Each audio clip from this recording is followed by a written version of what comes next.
ছোটবেলায় ভূগোল বইতে পড়েছিলাম পৃথিবীতে সবথেকে বেশি বৃষ্টি হয় চেরাপুঞ্জি নামক একটি জায়গাতে। সেটা আবার নাকি ভারতবর্ষেই অবস্থিত। তখন একটা স্যাঁতস্যাঁতে ভিজে ভিজে জায়গার কল্পনা করে নিয়েছিলাম মনে মনে। বৃষ্টির সাথে মেঘ, পাহাড়, ঝর্ণা আর জঙ্গলকে নিয়ে প্রকৃতি যে এমন এক মায়াবী পরিবেশের সৃষ্টি করতে পারে তা আমার কল্পনার অতীত ছিল। মনসুন সিজনে চেরাপুঞ্জি দেখব বলে একদিন গুয়াহাটি থেকে বাইক নিয়ে রওনা হয়ে গেলাম চেরাপুঞ্জির উদ্দেশ্যে। 1 নাইট 2 ডেজের এই ট্রিপে আমি দেখেছিলাম বর্ষাকালে চেরাপুঞ্জির অপরূপ সুন্দর রূপ আর চেরাপুঞ্জির বেশ কিছু দর্শনীয় স্থান। চেরাপুঞ্জির এই ট্রিপটা আমি 2টি এপিসোডে কভার করব। হ্যালো বন্ধুরা, আমি অনুপম আর আপনারা দেখছেন এবিজি ট্রাভেল। আর আজকে আমি গুয়াহাটি থেকে যাচ্ছি চেরাপুঞ্জি। আমি আজকে বাইক রাইড করে যাচ্ছি চেরাপুঞ্জি। হেলমেটটা দেখেই বুঝতে পারছেন আমি গুয়াহাটি থেকে একটা বাইক রেন্ট করে নিয়েছি। এই দেখুন, এই হচ্ছে রয়্যাল এনফিল্ড মেটিওর 350 আর এইটা হচ্ছে আজকে আমার সাথী। তো এই বাইকে করে আজকে আমি গুয়াহাটি থেকে চেরাপুঞ্জি যাব।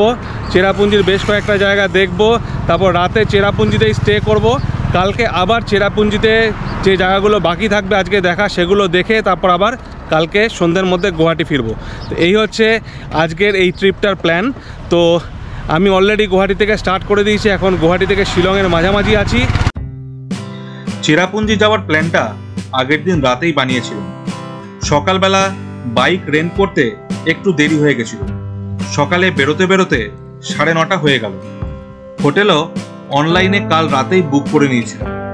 কাস্টমার রিভিউ আর প্রাইস কম্পেয়ার করে মানহা নামের একটি হোটেল বুক করে নিয়েছিলাম। গুয়াহাটি থেকে চেরাপুঞ্জি যাওয়ার রাস্তা খুবই ভালো, শুধু মাঝখানে শিলং পার হওয়ার পর কিছুটা জায়গায় রাস্তা খারাপ, তবে টোটাল ডিস্টেন্স ধরলে সেটা খুবই কম। আমি রাস্তাতে একটা ধাবাতে নেমে গেছি, এখান থেকে একটু চা খেয়ে নেবো। আর সকালে ব্রেকফাস্টটাও করা হয়নি, ব্রেকফাস্টটা সেরে আবার এখান থেকে রওনা দেবো। তো রাস্তায় একটু বৃষ্টি পড়তে শুরু করেছিল, তার জন্য এই রেইনকোটটা পরে নিয়েছি। তো এখান থেকে ব্রেকফাস্টটা সেরে নিলাম, এবার আবার রওনা দেবো। মেটিওর 350 কিন্তু খুবই কমফোর্টেবল যদি আপনি লং ড্রাইভ করতে চান। আর এটা একটা ক্রুজার, তো খুব সুন্দরভাবে বেশ অনেকক্ষণ ধরে ড্রাইভ করলেও পিঠে একটু ব্যথা হচ্ছে না, খুব দারুণ। এবার এখান থেকে রওনা দিয়ে সোজা যাব চেরাপুঞ্জি।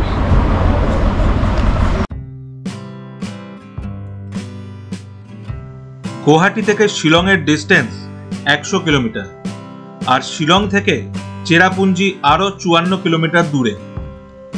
শিলং পার করে যখনই চেরাপুঞ্জিতে ঢুকলাম তখনই ওয়েদার হঠাৎ করে চেঞ্জ হয়ে গেল। রাস্তার চারদিক কুয়াশাচ্ছন্ন হয়ে গেল। সময়ের সাথে সাথে কুয়াশা আরো ঘনীভূত হতে থাকলো আর ভিজিবিলিটি কমতে থাকলো। 1960 থেকে 61 সাল পর্যন্ত এক বছরে সব থেকে বেশি বৃষ্টিপাতের জন্য চেরাপুঞ্জি স্থান করে নিয়েছিল গিনিস বুক অফ ওয়ার্ল্ড রেকর্ডে। পরে অবশ্য 1985 সালে চেরাপুঞ্জির এই খেতাব ছিনিয়ে নেয় মৌসিন রাম। যাই হোক, তবে চেরাপুঞ্জি পৃথিবীর ওয়েটেস্ট প্লেসগুলির মধ্যে অন্যতম। কিছুক্ষণের মধ্যে রাস্তার ওপর থেকে কুয়াশা সরে গেলেও রাস্তার পাশের খাদে তখনও কিন্তু কুয়াশা আর মেঘে আচ্ছন্ন, তাই দূরের কোনো দৃশ্যই কিন্তু দেখা যাচ্ছে না। ওয়েদারটা কিন্তু দারুণ ছিল, ভেজা ভেজা ঠান্ডা ঠান্ডা সেই ওয়েদারে বাইক রাইড করতে কিন্তু খুবই মজা লাগছিল। আমি সোজা এগিয়ে গেলাম আমার হোটেলের উদ্দেশ্যে। অবশেষে আমি পৌঁছে গেছি চেরাপুঞ্জিতে আমার হোটেলে। তো এবার হোটেলে আমার যে ব্যাগ সেটা রাখবো, রেখে এখন অবশ্য 4টে বেজে গেছে, তো খুব বেশি কিছু দেখা যাবে না। এখানে 7 সিস্টার ফলসটা কাছেই আছে, তো ওটা দেখে আসবো।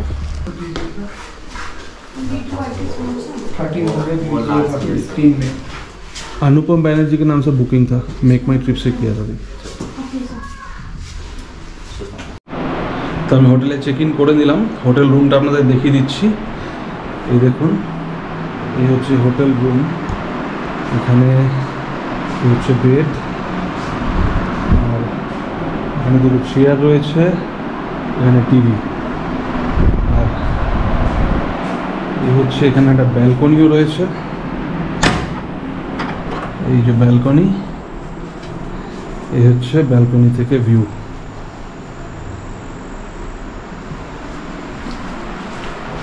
আর এই হচ্ছে টয়লেট, বাথরুম, টয়লেট। এই তো এই রুমটা আমি মেক মাই ট্রিপ থেকে বুক করেছি। আমার খরচা পড়েছে 4000 টাকা পার নাইট। রুমে একটু ফ্রেশ হয়ে নিয়ে এবার আমি যাচ্ছি সেভেন সিস্টার্স ফলস দেখতে, আর তার কাছেই আছে মসমাই কেভ। দেখি আজকে কতটা দেখা যায়। এখন অলরেডি 4:20 বাজে, আর 5:30 থেকে 6টার মধ্যেই সন্ধ্যা হয়ে যাবে, তাই টাইম হাতে খুব বেশি নেই। চলুন দেখা যাক কতটুকু কভার করতে পারি আজকে।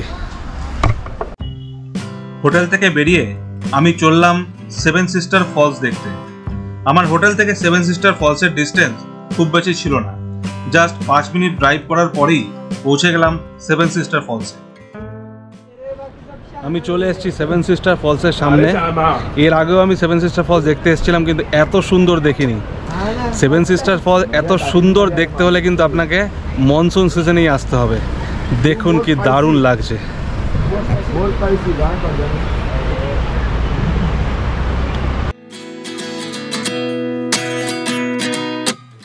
At 29 and I find myself wondering what did happen to the last 10. I ran away with my life, fast forward, never turn back again. It's kind of funny that the more we pass time, the more we... Seven Sister Falls ভালো করে দেখার জন্য এখানে একটা view point করা রয়েছে, cement দিয়ে একটা ঘর উপরে করা রয়েছে। এই দেখুন, এই ওপর থেকে দেখি কিরকম লাগে। চলুন দেখা যাক।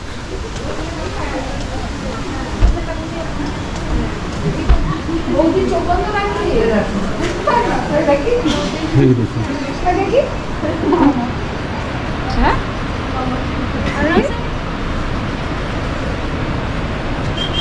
আরেকটা তুলি না, দেখা ওটা আমার এখান থেকে আরো ভালো আসবে। এই যে পুরো ছবিটা আসছে, দেখুন দারুণ সুন্দর। 7টা ফলস কি দারুণভাবে ওপর থেকে পড়ছে।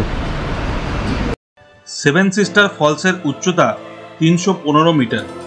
উচ্চতার দিক থেকে এটি ভারতের 4th হাইয়েস্ট ওয়াটারফল।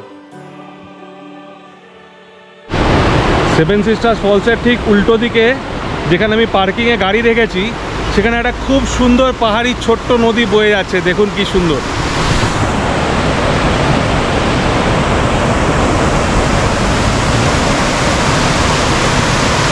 বর্ষাকালে চেরাপুঞ্জির রূপ কিন্তু অপরূপ সুন্দর।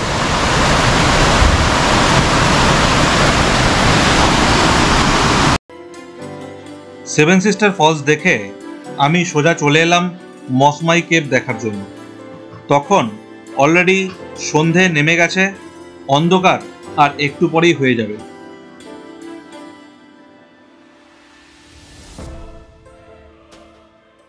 চলে এসেছি মসমাই কেভে। মসমাই কেভ ঠিক 5:30টার সময় বন্ধ হয়, আর এখন 5:20 বাজে। দেখা যাক ঢুকতে দেয় কিনা।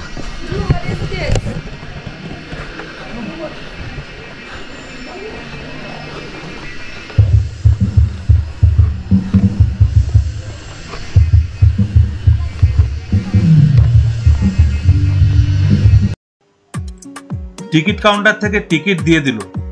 আমি টিকিট কাউন্টার থেকে সোজা এগিয়ে চললাম কেভের দিকে।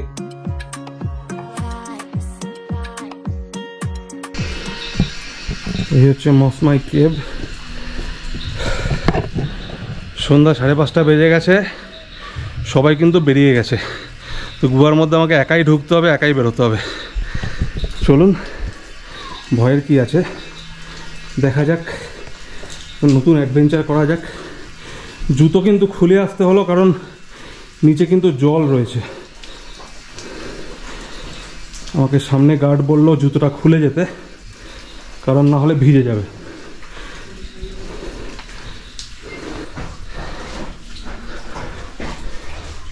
বাবা, এখানে তো প্রচুর জল।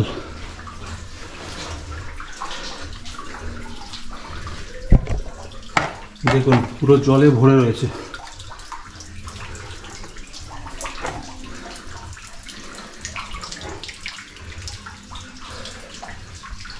মসমাই কেভ, এর আগে কিন্তু যখন এসেছিলাম তখন একদম জল ছিল না। এই গুহার কিন্তু এক পাশ দিয়ে ঢুকে আরেক পাশ দিয়ে বেরোনো যায়। এখন সন্ধ্যাও হয়ে গেছে, গুহাতে আর কেউ নেই, 5:30 বেজে গেছে, ক্লোজ হয়ে গেছে। লাস্ট টিকিট আমি কেটেছি, তবে ভেতরে প্রচুর জল, আমি আপনাদের দেখালাম। তো খালি পায়ে আমাকে আসতে হয়েছে, কারণ জুতোটা বাইরেই খুলে যেতে বলেছে জলের জন্য। কিন্তু এত জলের মধ্যে খালি পায়ে যাওয়াটা কিন্তু রিস্কি হয়ে যাবে, তাই আমি আর যাচ্ছি না, এখান থেকেই ফেরত যাচ্ছি। কাল সকালে আবার ট্রিপটা শুরু করব। আর কালকে যা যা জিনিস আজকে বাকি রইল, অনেক কিছুই বাকি রয়ে গেল, সেগুলো কালকে পুরো করব। 30 টাকা দিয়ে টিকিট কেটেছিলাম, কিন্তু ভেতর পর্যন্ত আর যাওয়া হলো না। তবে হ্যাঁ, আপনাদের অবশ্যই দেখিয়ে দিলাম যে মসমাই কেভ মনসুনের টাইমে মানে বর্ষাকালে কীরকম থাকে, পুরো ভেতরে জল থাকে। তো এখানে কিন্তু যাওয়াটা একটু রিস্কি। মসমাই কেভ অবশ্য এর আগে আমি দেখেছি, উইন্টারের সময় এসেছিলাম, তখন কিন্তু মসমাই কেভ পুরোটাই আমি ঘুরে দেখেছি, মানে এক পাশ থেকে ঢুকেছিলাম আরেক পাশ থেকে বেরিয়েছিলাম। এখন আমি খালি পায়ে ছিলাম, আমার বেশ রিস্কি লাগলো, কারণ নর্মাল যখন হাঁটছিলাম তখন কিন্তু পায়ে পাথর লাগছিল, আর পুরো জলে ভরা ছিল। তো জলের মধ্যে ঠিক মতন বুঝতে না পারলে পায়ে যদি কোনো রকম চোট লেগে যায়, সেটা খুবই একটা মারাত্মক ব্যাপার হবে, কারণ কালকের পুরো দিনটা আমাকে ঘুরতে হবে। তার জন্য আমি আর ভেতরে ঢুকিনি।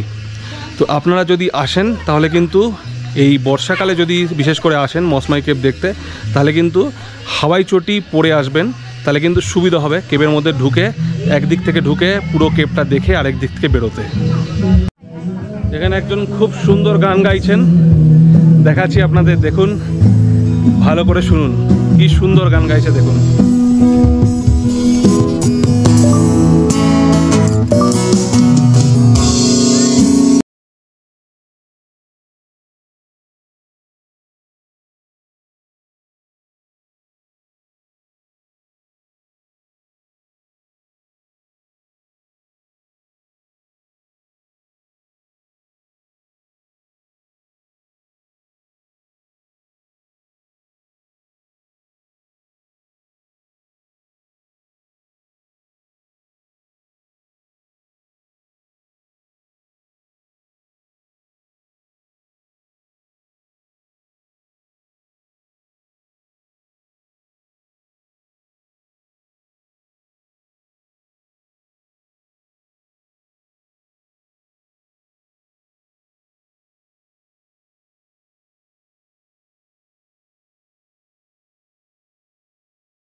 সন্ধ্যার আগেই ফিরে আসলাম হোটেলে, রাতটা হোটেলেই কাটলো।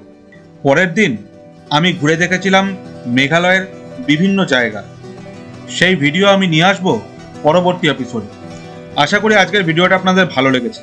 যদি ভালো লেগে থাকে তাহলে চ্যানেলটাকে সাবস্ক্রাইব করে দেবেন, আর নিচের বেল আইকনটাকেও ক্লিক করে দেবেন, যাতে আমার পরবর্তী ভিডিও সরাসরি আপনাদের কাছে পৌঁছে যেতে পারে।